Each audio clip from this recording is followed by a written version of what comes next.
Hey everyone, hope you all are fine. So let's continue our chapter number 3, that is goodwill.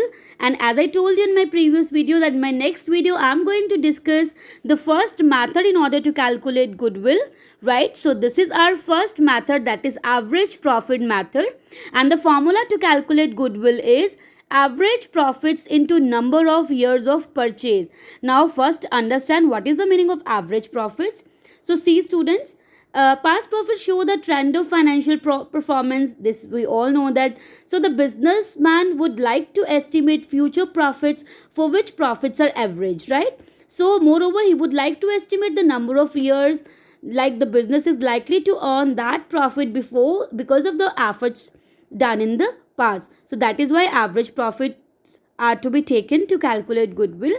So the formula for calculating average profits are sum of all profits. What you need to do, take profits of all different years, so make a total of that and need to divide it by the number of years. For example, we have given profit of 2018, 2019, 2020 and 2021. This is 50,000, this is 1 lakh 50, this is 2 lakh, this is 3 lakh. So what we need to do, so we have given how many number of years profit is given. This is 4 years. 2018, 19, 20 and 21. Now 2018's profit is 50,000, then of 19 is 1 lakh 50, then 2 lakh and 3 lakh. Now what we need to do, we just need to make sum total of all these profits given here, and we just need to write down it here. Then how many years we are considering? 1, 2, 3, 4. So we'll write here 4. So this is how we will calculate average profits. Now what is this number of years? So number of years of purchase means the years for which the firm is likely to earn that much profit because of the efforts made in the past. So it is estimated for valuation of goodwill, right? So this will always be given in the question. Profits, number of years of purchase will always be given in the question. So you no need to worry about that. Now we need to calculate just average profit. But while calculating average profit, we may have one kind of problem. What is that problem? Sometimes there are some adjustments even given in the question. Those are related to past. So those adjustments may be related to abnormal losses or gains. That may be related to non-recurring expenses and income. So before calculating goodwill or average profits, we need to calculate the normal profits, means we need to adjust these items in order to calculate the actual profits of the related year. Now see how to calculate normal profits if these kind of adjustments are there. So firstly you need to write down the profit of the year जिसमें आपको adjustments करनी है.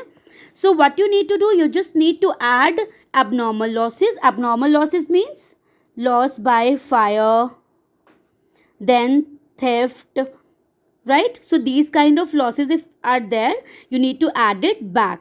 Then is loss on sale of fixed assets. So if you are selling your fixed asset at the lower value, then the loss will be added back in the profit. Then is overvaluation of opening stock and undervaluation of closing stock. You all know that अगर मैं अपना opening stock ज़्यादा value पर रेकेट करूँगी, so it will reduce my profits. So मैं तो अपने प्रॉफिट्स को रिड्यूस करूँगी तो फिर मेरे पास एक्चुअल प्रॉफिट्स नहीं आएंगे. तो if they are reducing my profits, so what I will do, I will add these amounts back to the profit in order to calculate the actual profit, right? Next is capital expenditure charged as revenue expenditure. Now for example, I have taken furniture of rupees 2 lakh, but by mistake I just write it expenses to cash. It means if I am increasing my expenses, then my profit will be decreased, and on the other hand मेरा जो assets में capital है उसकी value भी show नहीं हो पाएगी. So we are just affecting, we are calculating all the things which are affecting our profit. So if I will charge my capital expenditure as a revenue, so it will reduce my profits.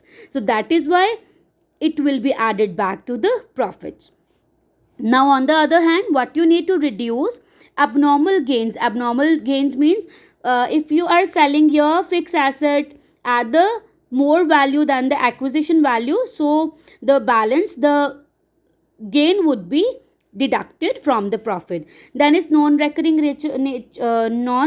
income. So that may be income from trade investments, like dividend received, interest received. So we need to deduct it, because we just need to take all the expenses and income that are of recurring nature, which are related to the regular activity of the business. Okay, so we will not consider our non-recurring income, so we will deduct it.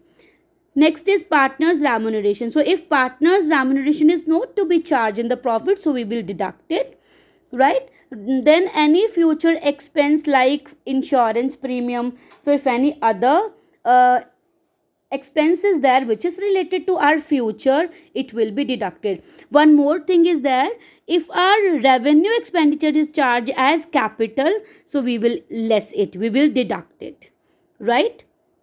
Because otherwise it will increase our profit, so that is why we will deduct it. So these are the general rules that you need to take in your mind while calculating normal profits. Now it is very simple. Just take normal profits, make addition of all those, write it here, number of years will be given, then number of years of purchase will be given, then simply you can calculate the amount of goodwill.